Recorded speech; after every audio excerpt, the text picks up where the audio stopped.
ये जी स्टोर से मुझे क्या मिला है, ये हुमस है और उसके साथ है जी ब्रेड स्टिक्स। तो इसको खोल के ना ट्राई करते हैं कि है, पता नहीं क्या। इसको पहली दफ़े देखा है और ट्राई करते हैं इसको कि ये है क्या।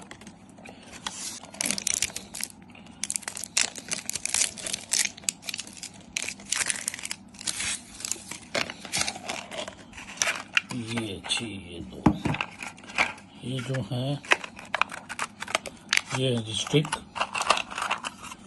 जो ब्रेड स्टिक्स बनी हुई है छोटी सी, और ये हुमस है।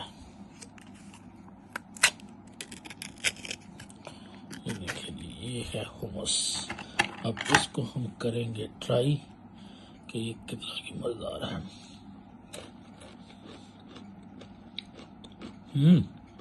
Very good.